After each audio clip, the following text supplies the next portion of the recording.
sotsiaalne eksperiment tuli ka rahapakiga. Tüüp tuli vanamehe juurde, ütles, et ma annan sulle 2 tonni. Kui sa ütled, kus jumal asub, vana mõttes ütles, et ma annan sulle 4 tonni, 2 korda rohkem, kui sa näitad, kus teda ei ole. Et on olemas universaalsed armastuse seadused, näiteks universaalne kaastunne. Ateist, mitteateist, mõrvar, maniak, vana, noor, rikas, vaene. See, kes on vabanemise saavutanud, tema see universaalne kaastunne jaguneb kõikide peale. Ta näeb neid kannatusi, tunnetab neid ja annab endast parima.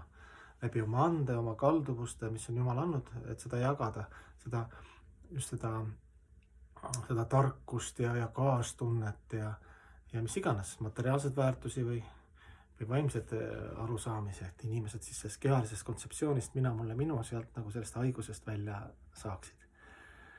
Et kas meile meeldib või ei meeldi, meile meeldiks olla ikkagi hästi personaalselt enesekeskne edasi. Vabandust.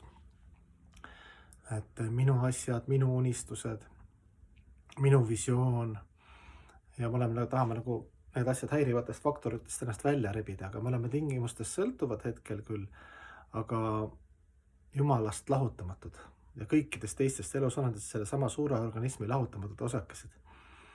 Et kõik laieneb kõigele, et kas sa tahad või ei taha, ma tahaks küll öelda, et minu unistused, minu hing ja see imeline Jumal ja üks hetk ma lahkun siit, eks ju, evakueerimisplaan, kuidas siit kogu sellest jamast see keha ja kahesus ja iha, viha, kadedus ja kliimaprobleemid ja materiaalsed probleemid, kuidas siit välja saada.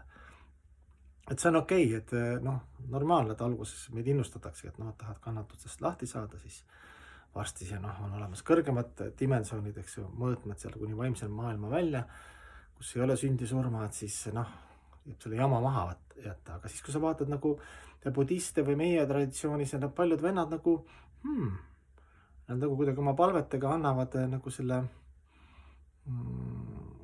kuidas selle öelda, sellise eeskuju ja oma käitumisega, elustiiliga, et vabanemine ja moksa on nagu teaduse seisund rohkem. Teaduse seisund, et sa oled nagu, ei eralda Jumalat mateeriast ja vaimust ja elusolendit, kõik on üks suur, armastav, absoluutne, igavene, erinevate energiate ja ma ei tea, meeleolude gamma, jah. Küsimus on, kuidas sa majandad siin. Et kas sa oled siin, niimoodi, et eks ju, daivi, jumalik või siis nagu teemonlik. Eks ju, assurad. Et see teadvus nagu, kus sul see, ise vaatad ka vahest läheb, eks ju. Kas seal teisi kritiseerima, mingid häirivad faktorid ja siis enesekesksus ja kõik läheb sinna nagu teemaliku poole peale teadus. Siis üritad jälle läbi pühakirjade, heade eeskujude, loengute, palvete viia sinna valguse poole. Et see vabanemine on siis, et see on nagu hea uudis, et ei pea muretsema nagu. Et sa võid siin ja praegu ja kohe, saada täiuslikuks. Saada täiuslikuks ei tähenda seda, et kuskilt religioonist või kuskilt tuleb mingi imelik puudutus ja siis sa oled järsku nagu teistmoodi. Ei, sa oled kogu aeg olnud selline puhas, algne, igavene elusolend. Religioon, koolkonnad, materiaalne energia, kõik on lihtsalt õpetajad.